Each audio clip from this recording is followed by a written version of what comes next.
Matod pas atong tubag sa Salmo, unsa to? Gitagaan mo og gahom ang imong anak sa tanan nimong binuhat. Kumusta mamoron? Muangkon ba mo nga anak mo sa Ginoo? Ha? Nya na amoy gahom. So, tinuod ba ni nga gitagaan mo gahom ang imong anak sa tanan nimong binuhat? Kana ba yang mga yawa binuhat biya sa nas Ginoo, pero dili na sila yawa pagbuhat. Anghel nga, holy angels, pero sa ilang pagsupak sa Ginoo nahimo silang yawa. So ubos ra gid na sila og gahom kaysa Ginoo. Mao nang ang anak sa Ginoo makapapahawa gyud yawa, mosunod gyud ang yawa, basta gamiton lang sa anak sa Ginoo ang gahom nga Dios nun. Nya kumusta man kamo karon? Makapapahawa mo yawa? Ha? O mahadlok mo giyawa? Oy, kasagaran na to, mahadlok yung giyawa. Niya, gatuo ra ba mo nga kaming mga pari makapapahawag giyawa? Mo nagnaaga ni mayawaan, dadas pari. Ang pari sad otros ang giyawaan. Hadlok sad kayo. Kahinomdom ko sa una sa assignment pa mi dito sa SPFY sa Archbishop Palas ba kay na formator man ko dito niya kay kami man to, ako, Father Bentraso, Father Pat Ornopia among director, Father Haki ba to, diha na ba to, diha na ba to Father Haki ato kaadlawon dako launa siguro to kaadlawon dihay naghatod og giyawaan niya, gidaan nila ngadto sa Santo Rosario. Wa man sa dawata dito kay wa na kuno dito si sa to mga healer dito sila Monsignor Kikinbik mo to sa una.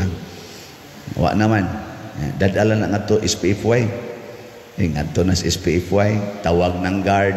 Ang unang giadto si Father Ben kay dool ra man siya dito sa may kitchen. Tok-tok, Father Ben, Father Ben. Naay gidang gikuan kuno giyawaan. Lain kay ignaw. Ingos Father Ben, di apa ko'y gibuhat adto as Padre Siano. Yan. Adto tok-tok sa nako Padre Sian, di ay kiyawaan. Ako may kaya na sa Padre Pat. Adto sa Padre Pat, abot sa Padre Pat, gi-migraine sa Padre Pat, ingos Padre Pat. Ay dad-an na lang nga to sa ilang Monsignor Kikinbek to sa tabuno kay galain akong oo karon. Luya lagi sa giyawaan, gipasa-pasa. Di ka mahadlo ka na layugon pala nga ng giyawaan. Pero ang tinuod gidi ay mga igsoon, naagit tay gahom pagpapahawa si Hawa. Kay anak man tas Ginoo, muna diri sa atong unang pagbasa, gisulti diri nga ang anak sa Ginoo ubos sa mga anghel. Pasabot mas gamhanan ang anghel sa anak sa Ginoo nga tao. Pero ang tao gihimo sa amahan nga magdumala sa tanan. O gipakita ni Hesus, nahimo siyang ubos sa mga anghel, kay ang anghel spiritual man nya, kitang tao kay naman tay unod, mas ubos man gyud og grado ang naay unod, naay matter kaysa spirit. Kay ang material mamatay man eh. Wa may usa natong dili mamatay. Ang anghel di man mamatay. Nya kining material minus man ni og knowledge sa tanang butang. Ang anghel makahibaw man sila sa tanang butang, sa real truth ba. Kamo wa man moron kahibaw unsay di as akong kasing-kasing, no? Wa mo kahibaw wa mo kahibaw nga niya sa akong kasing-kasing nga mahurot ra gid unta ang slat o kahalin. Wa gyud mo kahibaw ana. Wa sa ko kahibaw sa inyong kasing-kasing, no? Tingali sige sa mong reklamo nga, sige na sagpahinomdom aning slat. Pero kana ako, bana-bana ra nang ako. No? Pero ang Ginoo, ang mga anghel, kahibaw. Why matago nila? So, taas sila. Pero with regards to power, labaw ta. Kay kita ray giangkon, matud pa sa unang pagbasa, kita ray giangkon sa amahan nga akong anak. Wa siya moingon ana sa mga anghel.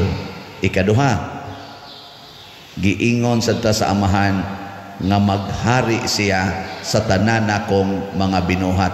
Wa sa na niya gihatag sa anghel ang maong katungod. Nya kayang amahan, siya may labaw sa tanan. Di gyud ka kapalag. Pero na nang bang sa tawagan ning babysitter baka nang bang tigbantay bata. Yaya. Ang imong gibantayan anak sa presidente. Kinsa maroy mas gamhanan ninyo? Kanang bata nga nagkamang-kamang o ikaw nga yaya? Kinsa may mas gamhanan ninyo? Ang bata. Pero hain may mas maayo ninyo mulihok. May mo trabaho, makaalsag bugat. Ikaw ang yaya. Pero ang imong gahom sa pag-alsag bugat, pagluto, pagtuon, pag-istorya, nga labaw kay bata, gigamit nimo aron mo alagad sa bata. Kay mao man to'y gamhanan kay kanimo. Ligon kay tang mga dagko. Kay pwede man ka mo drive og motor, nya angkas na nimong imong uyab, pwede man mo drive nito. Adto mo sa Gunuyan, adto ba mo sa Padong, manimba sa Mog Santo Niño, nya human adto Demos Motel. Pwede man na ninyo buhaton kay naaman makamanage man mo, pero ang gahom naa ni Santo Niño. So mao na siya ay nakanindot. So kita mo realize unta ta, mo angkon unta ta kay anak mangkos Ginoo, naa jud koy gahom labaw sa mga yawa. Kay mga anghel man ang yawa, pero na ako'y gahom. Ang problema lang, daghang mga anak nga wa maggamit sa gahom sa ilang ginikanan. Usahay ang ilang gigamit nga gahom, ang cellphone.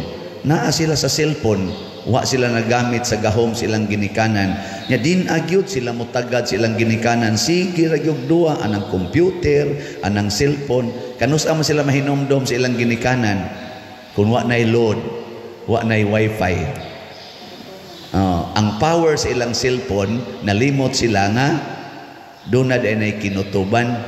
Nya kung mahurot na ng maong power, ang mo palit og load, ang mo renew sa bayad sa wifi, ang ginikanan nga wa nila tagda.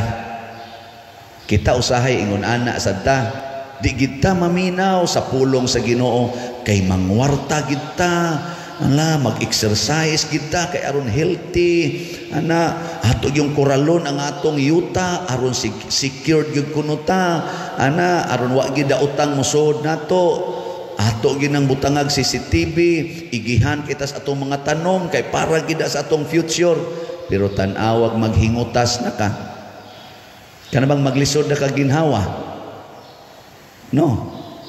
Anak ka kahinomdom, wa man di ay kapuslanan ang akong kwarta, wa man di kapuslanan ang akong balay, wa man di kapuslanan ang akong koral, wa man di kapuslanan ning akong mga tanom, wa man gani kapuslanan ang akong posisyon sa katilingban, isip pare, obispo, santo papa, o kaha presidente, senador, congressman, barangay kapitan or barangay tanod.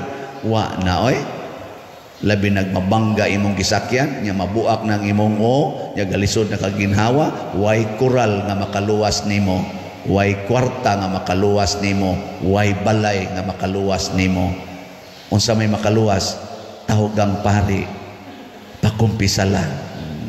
Dali-dali sa taong pari og adto, mingon dayong pari, ikaw wa jud kay simba-simba, may ratag matiwas ka. Og musod sa langit. Di ba? Na mo isulti, ayaw na pag-antos og hinga-hinga diha.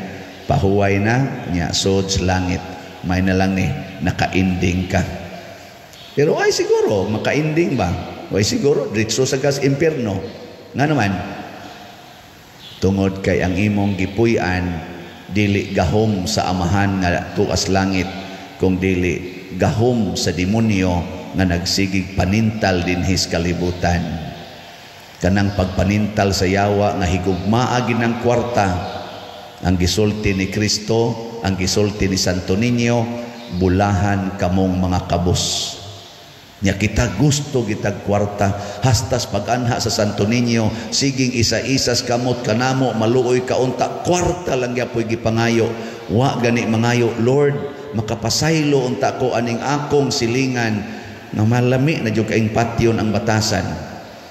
Makapasaylo ta ko Santo Niño, dili unta ko magdumot aning akong igsuon nga giilugan ko sa kabahinana namo sa among yuta, mahigugma unta ko niya. Dili unta ko musurinder aning akong bana nga siging pangulata nako, sige pag yung pangabit, dili unta ko musurinder kanako, maluoy kaunta nga kanimo nangilaba. Dili kay magsingon usba ning akong bana, mubiya na unta ni skabit, kay gisakitan na kay ko, ayaw ana. Kay kung dili na mubiya sa kabit, muingon din ka, way gahom ang Santo Niño, kay wa mausab akong bana. Ang sad ang imong gipangayo, buangon masad ka, imo masang usbon imong bana, nga ang sugo sa amahan, higugmaa ang imong kaaway, pasaylua ang nakasala, kapituan kapito, kana mo itong pangayoon. Tanawa, di ba, powerful kay ka, iguli ni mos inyo, makasmile na kas imong bana, nga nagsigig tamparos nimo. Ngayon sa mana, that is power. Nganong nakasmile man ka, nga sakit-sakit man ta ng tamparoson ka, tungod kay nabuntog na nimo ang yawa nga naas imong kaugalingon nga nagsigig ingon, injustice na, bahos diha, ang yawa mo na, nya imo namang nabuntog, napulihan mas Ginoo nga niingon, kung tamparoson imong pikas aping, ipatamparos lang sang pikas, amo smile na ka, Lord, salamat, na milagruhan yung kong Santo Niño, kay nakahigugma ko sa akong kaaway. Gimilagruhan yung kong Santo Niño, kay gipatid-patiran ko sa akong bana, ni samot no ng akong gugma kaniya. Di ba? Naay ni testimonya na. Naadin hiron. Mga yawan unta. Gimilagruhan yung kong Santo Niño, kay wa na jud ko maningil og utang, di na ko ganahan maningil og utang. Nindota no, kanay milagro. Kaysa moingon ka, gimilagruhan jud kong Santo Niño, kay ang wa gyud mo bayad sa utang, karon amayad silang tanan. Tingali milagro sad na, pero peligro ng milagruha. Ngano man, kwarta. Kwarta man mo imong nalipayan nga gibayad. Maintag moingon ka, gimilagruhan jud kong Santo Niño, kay ang nangutang nako nga dugay na kaayo, nakalimot na gani ko, nibayad siya, wan agyog ko ganahing mudawat, ako na lang gipalit og slat. Nindota no, kanay milagro. Nindog ta